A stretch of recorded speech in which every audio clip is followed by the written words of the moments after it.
The great glass dome of the Grand Academy caught the light of 3 suns at once, throwing colors across the marble floors like a slow rainbow that never stopped moving.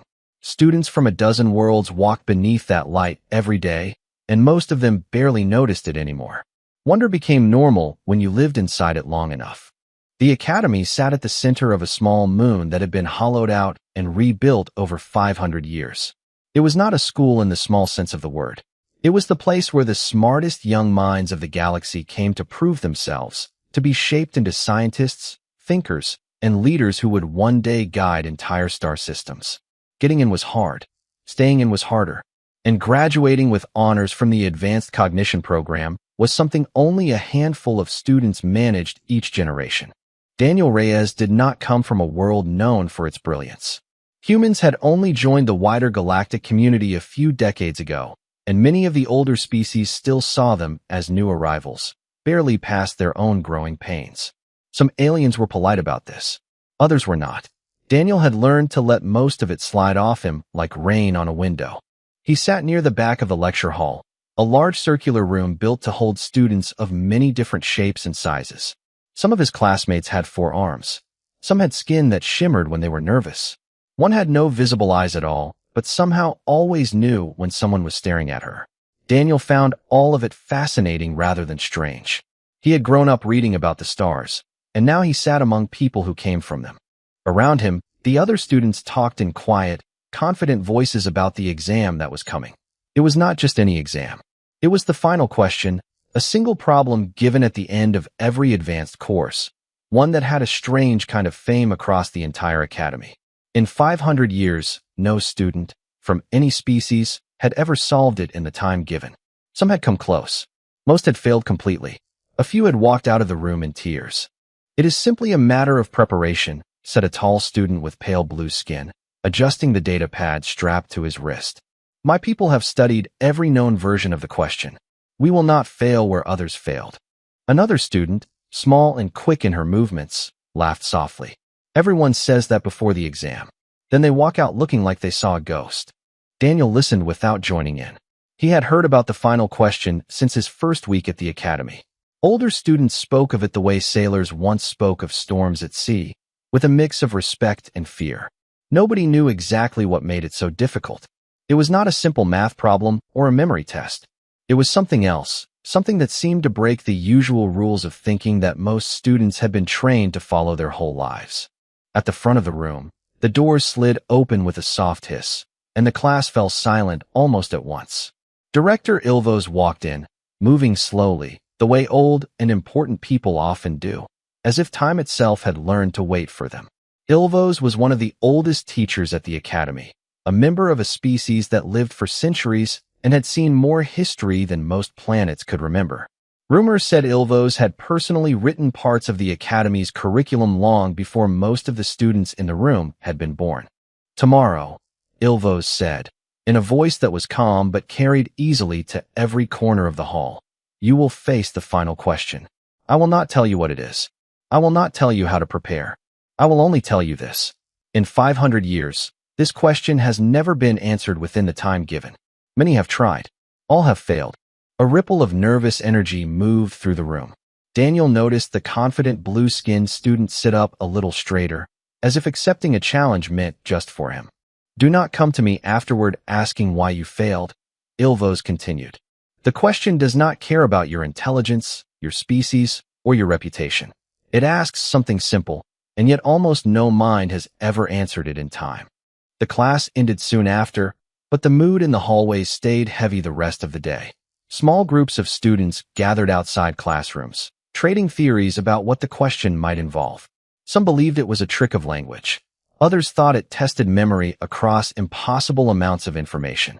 A few, only half joking, said it was designed to be unsolvable on purpose, just to remind students that some things were bigger than their own cleverness.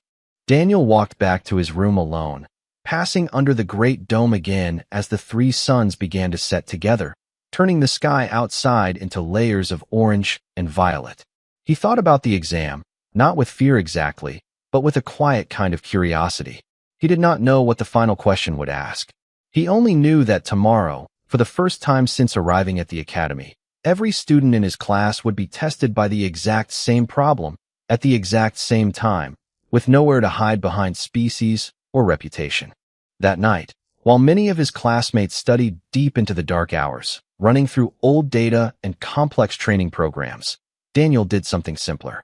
He sat by his window, watched the stars, and let his mind wander freely, the way it always had, long before the academy, long before the stars became something he could touch.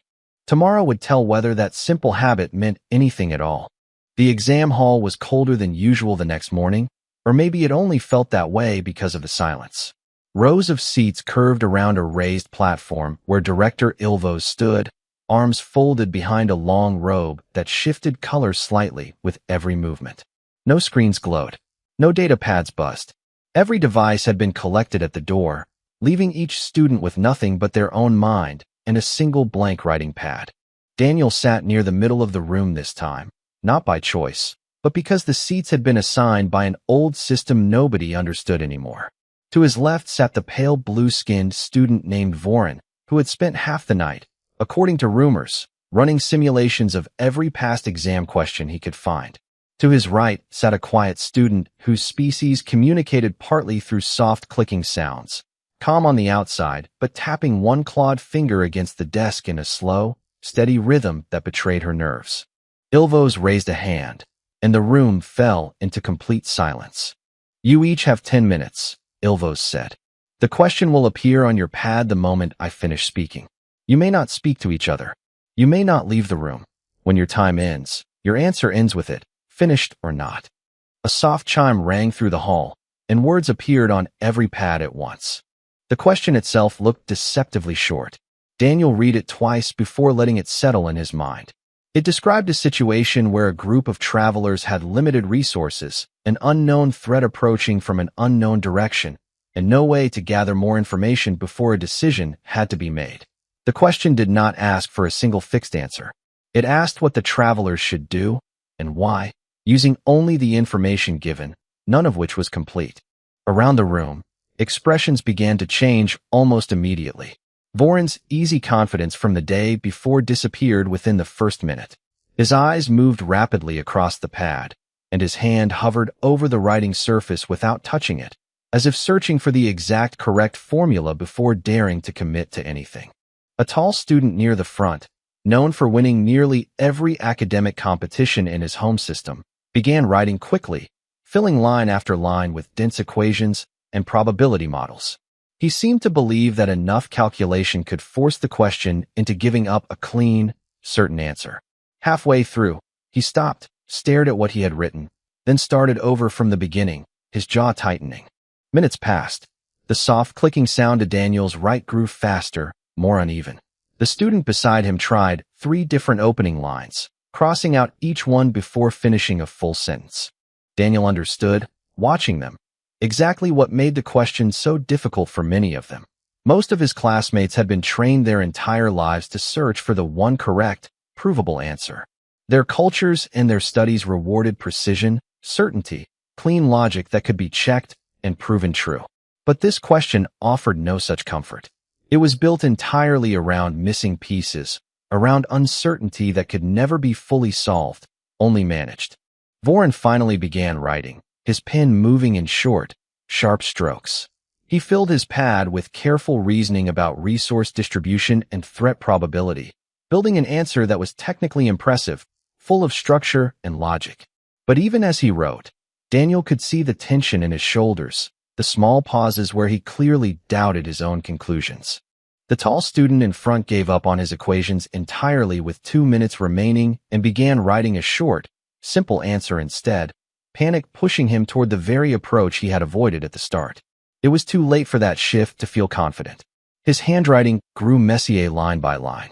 The clicking student beside Daniel finally settled on an answer near the end, her clawed hand trembling slightly as she wrote her final words. She did not look proud when she finished. She looked exhausted. Daniel had already read the question 3 times, turning it over slowly in his mind, letting the shape of it settle before he wrote anything at all. He was not thinking about formulas or proofs. He was thinking about people, about what it actually felt like to stand somewhere unfamiliar with limited supplies and an unclear danger nearby, forced to choose without waiting for perfect certainty. It was a feeling he understood without needing to calculate it. The chime rang again, and every pad locked at once, freezing each answer exactly as it stood, finished or not. A few students let out quiet breaths of relief. Others stared at their pads with open frustration, clearly aware they had run out of time before reaching any real conclusion. Ilvos moved slowly along the rows, collecting nothing physically, since the pads transmitted everything automatically, but watching each student's face as if reading something deeper than the words they had written. When Ilvos reached Voron's row, the old teacher paused only a moment before moving on, expression unreadable. Daniel noticed something as Ilvos passed his row too. The teacher's steps slowed slightly, and for just a second, sharp old eyes studied him with an interest that seemed different from simple observation. Then Ilvos continued on, and the moment passed. No results were given that day. Ilvos simply announced that answers would be reviewed carefully, and that further discussion would follow. The class left the hall in near total silence, none of the usual chatter or theories filling the hallway afterward. Even Voron, normally quick to speak, walked out without a single word, his expression distant and uncertain. Daniel walked out last, glancing back once at the empty hall, wondering quietly what Ilvos had seen in that brief, searching look. 3 days passed before the results were posted, and in that time the entire academy seemed to hum with quiet tension. Students who normally spent their evenings in the open courtyards, talking and laughing between classes, instead kept to themselves, replaying the exam in their heads, wondering what they had missed. When the results finally appeared on the main board outside the lecture hall, a crowd gathered almost instantly. Names and scores scrolled down the screen in careful order, and a heavy silence spread through the students as they read. Every single score showed the same result. Incomplete. Unsolved. Not one student, out of the entire class, had produced an answer that satisfied the question's true demands. Voron's detailed calculations were marked as technically sound, but ultimately incomplete, missing the deeper reasoning the question required. The tall student's rushed final answer fared even worse, judged as a guest dressed up in scientific language.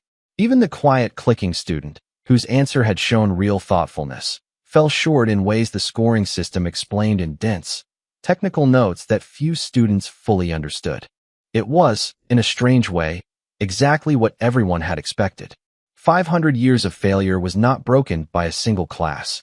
And yet there was something different about seeing it happen in person, watching classmates who considered themselves brilliant walk away from the board with tight, unreadable expressions. Daniel checked the board later that evening, once the crowd had thinned. He found his name near the bottom of the list, in a separate section reserved for late results still under review. Beside his name, instead of a score, was a simple note. Report to Director Ilvos immediately. He felt a small flicker of nervousness, though not the kind that came from fear of trouble. It was more curiosity than anything else, mixed with the same instinct that told him something unusual was happening. Ilvos's office sat near the top of the Academy's central tower, a quiet room lined with shelves of old physical books, a rarity in an age where most information lived inside data systems. Sunlight from the setting sun spilled across the floor in long golden lines as Daniel stepped inside. Ilvos sat behind a wide desk, Daniel's exam pad glowing softly in front of the old teacher, the answer displayed clearly on its surface. Sit, Ilvos said, gesturing to a simple chair across from the desk. Daniel sat, unsure exactly what to expect. Your answer, Ilvos said slowly, was correct. For a moment, Daniel wasn't sure he had heard correctly. Correct? But the notice said incomplete for everyone. For everyone else, Ilvos corrected. Your answer was reviewed separately and confirmed independently, twice, because I did not believe what I was seeing the first time. The old teacher's eyes studied him carefully, the same searching look from the exam hall, now fully focused on him. In 500 years, no student has solved the final question within the time given. You solved it in under 30 seconds. Daniel sat in stunned silence, trying to process the weight of what he was hearing. He remembered the exam clearly, remembered reading the question twice, thinking about it briefly, then simply writing what felt true to him. It had not felt like some great struggle. It had felt almost obvious. I don't understand, Daniel admitted. It didn't feel difficult. I just thought about what I would actually do if I were really there, without knowing everything. Ilvos leaned back slowly, folding long fingers together. That is precisely the point, and precisely what almost every other student in this room, and every student before them, has failed to grasp. The question does not ask for a perfect answer built from complete information. It asks what a mind should do when complete information will never come.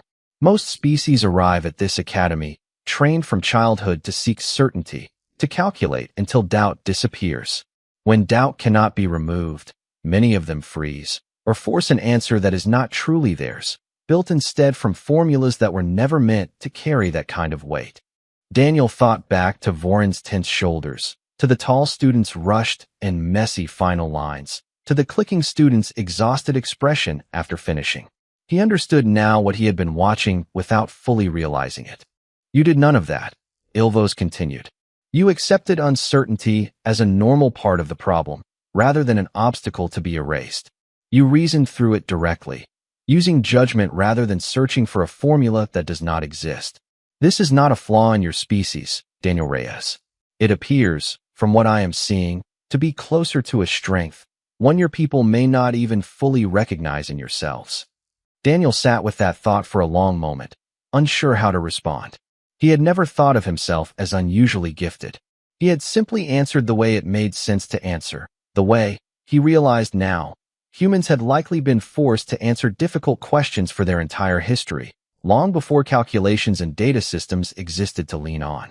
What happens now? Daniel finally asked. Ilvos's expression grew serious, older somehow, carrying the weight of something larger than a single exam. Now, this becomes something far bigger than a classroom result. This question was never simply a teaching tool, Daniel. Its origins go back further than the Academy itself, further than most records the galaxy still holds. And no mind, from any species, in 500 years of trying, has ever answered it the way you just did.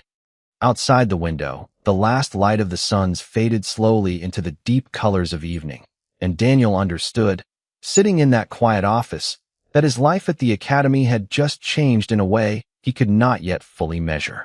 Rain fell softly against the tall windows of Ilvos's office the next morning, an unusual weather setting chosen by the Academy's environmental systems on days meant for quiet reflection.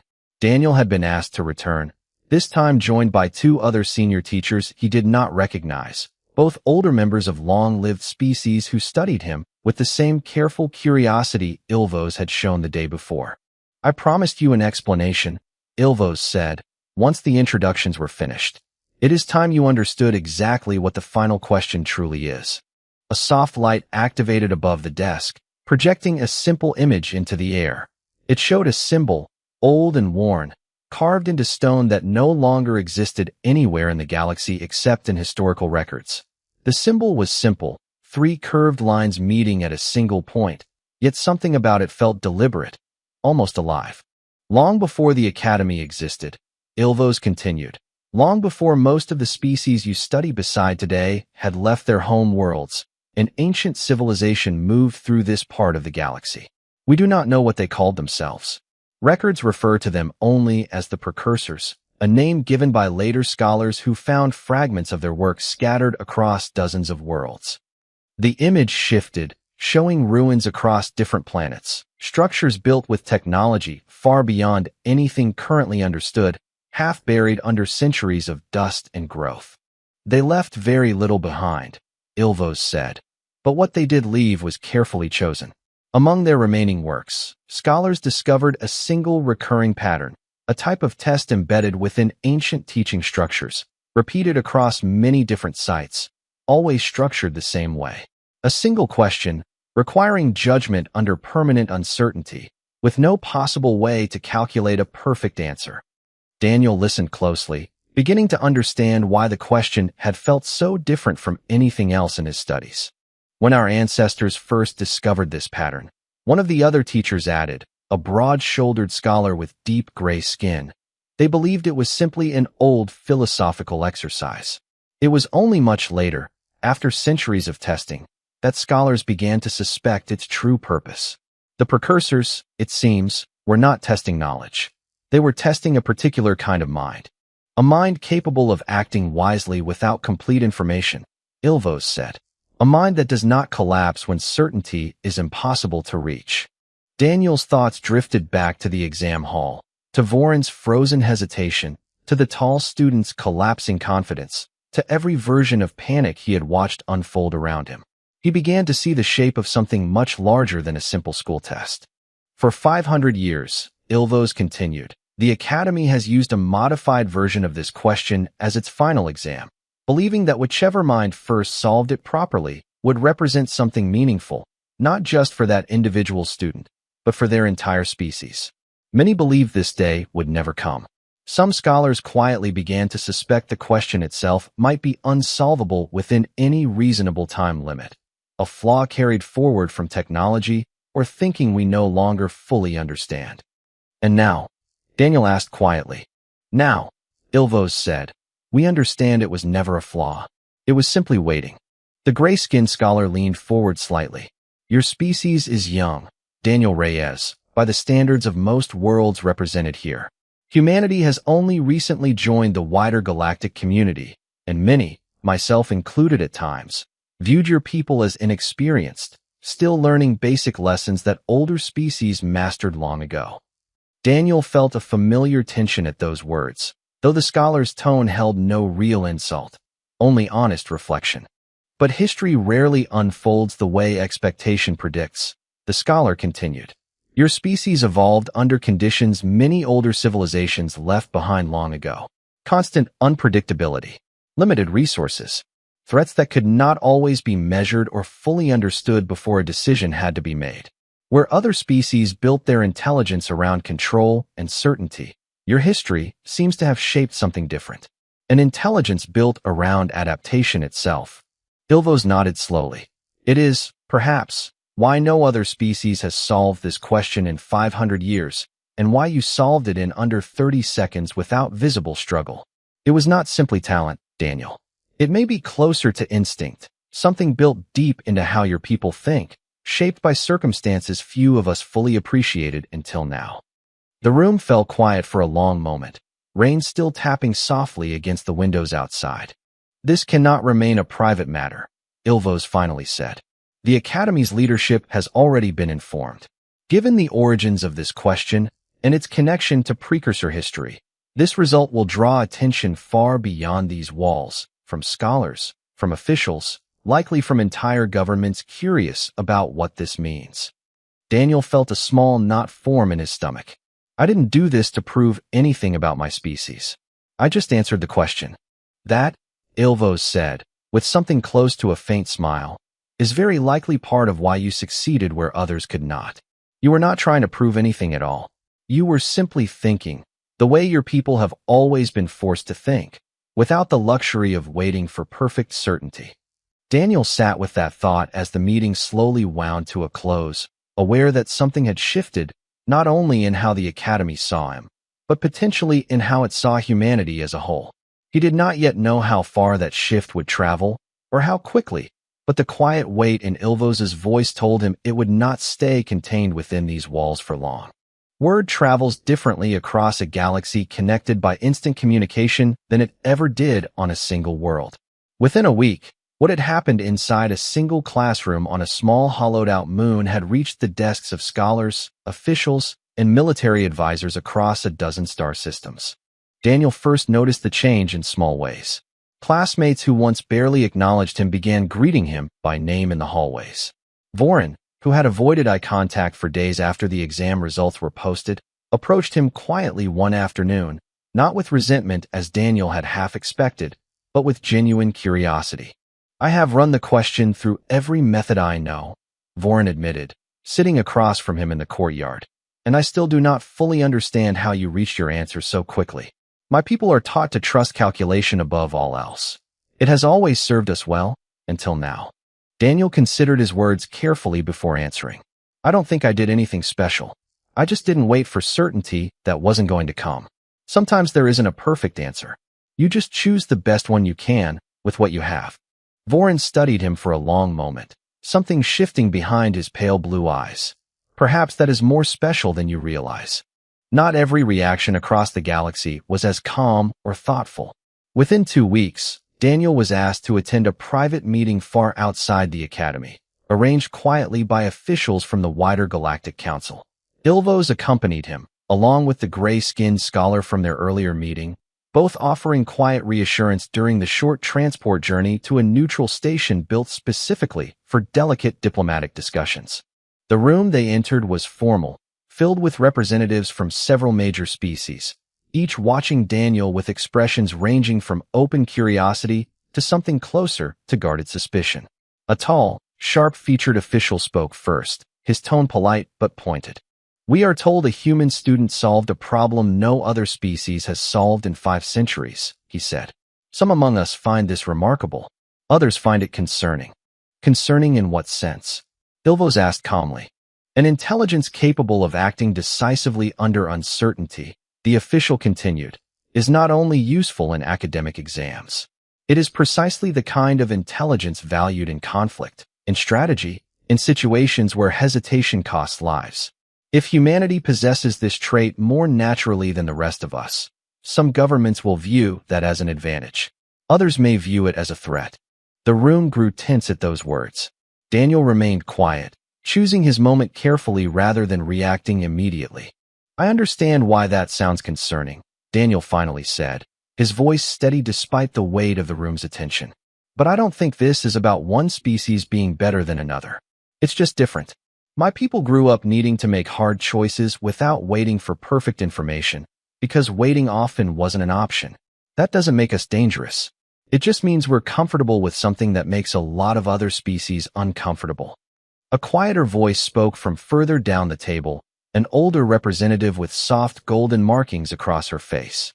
"Perhaps instead of fearing this difference, we should consider learning from it. Every species here has strengths built from their own history. This may simply be one strength the wider galaxy has been missing until now."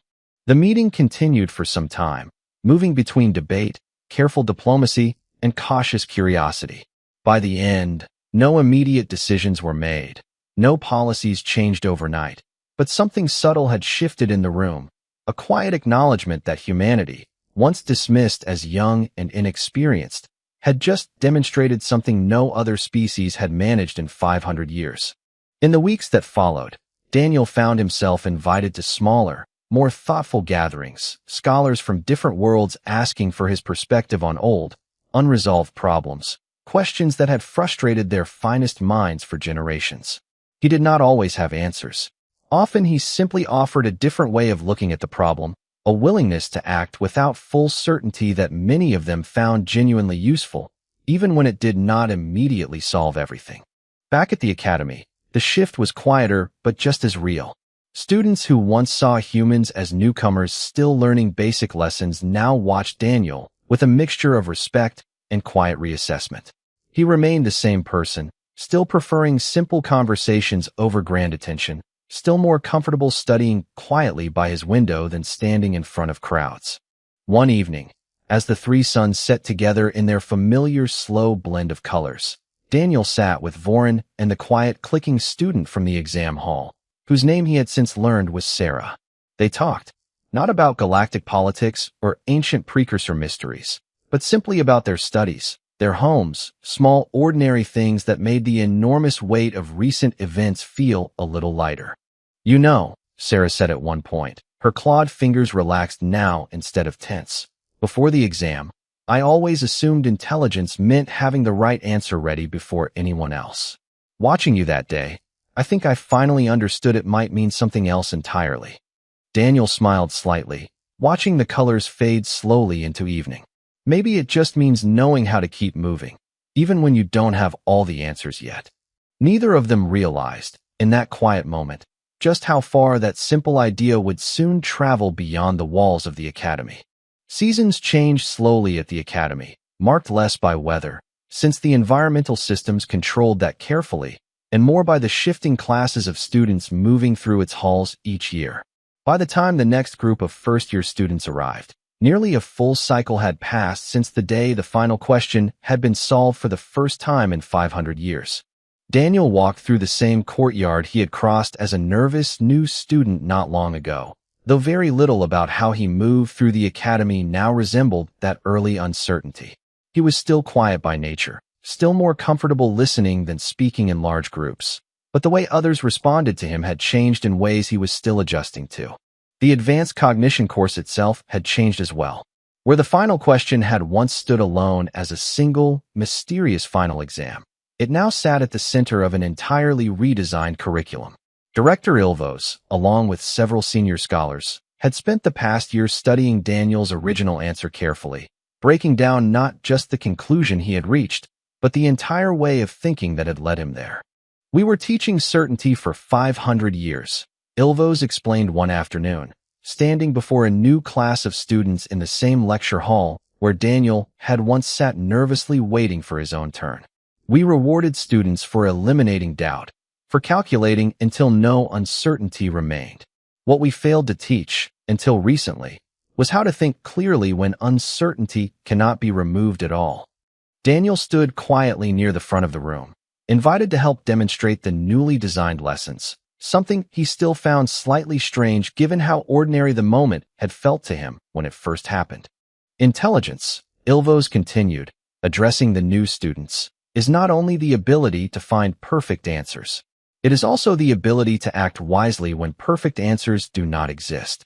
This is a lesson our academy failed to teach properly for 5 centuries, until a single student reminded us of something perhaps his own species understood instinctively, long before arriving among the stars." A young student near the front raised a clawed hand nervously. "Is it true the final question was created by the precursors themselves?" "It is believed to be," Ilvos answered honestly, "though much about them remains unknown. What we do know is that they seem to value a particular kind of mind, one capable of acting decisively without demanding certainty first. For 500 years, we searched for that mind among many different species, believing perhaps it belonged to whichever civilization was oldest or most advanced in calculation and control." Ilvos glanced briefly toward Daniel before continuing. "Instead, we found it in one of the youngest species to join our community, shaped not by centuries of careful control, but by circumstances that demanded adaptability simply to survive. Perhaps that is a lesson in itself, that wisdom does not always come from the oldest or most advanced among us." After class ended, Daniel lingered in the courtyard as the new students filed out, some glancing at him with quiet curiosity, clearly aware of who he was even without introduction.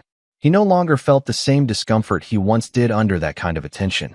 It had simply become part of his life now, something he carried without letting it change who he actually was underneath it. Voren found him there, as he often did these days, along with Sarah, both now senior students themselves, preparing for their own final projects before leaving the academy entirely. "They are already telling the story differently," Voren said, a faint smile on his face. "I heard a first-year student describe it as though you battled some ancient trial of fire and shadow. I do not remember quite so much fire involved." Daniel laughed softly. "It was just a question. I just answered it the way it made sense to answer it." "That," Sarah said, settling onto the low stone bench beside him, "seems to be exactly the point everyone keeps missing. It was never about grand battles or dramatic struggle. It was about simply trusting your own judgment when nothing else was certain." They sat together for a while, watching the familiar blend of colors as the 3 suns began their slow descent, a sight Daniel had watched more times now than he could easily count, yet one that still felt quietly beautiful every time. Word had continued spreading beyond the academy over the past year, reaching further corners of the galaxy than Daniel could fully track. Other schools had begun adjusting their own teaching methods, inspired by the changes made at the academy.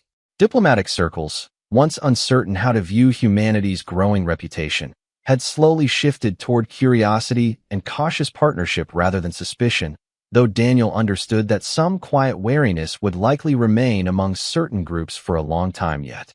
None of it changed who he was at his core.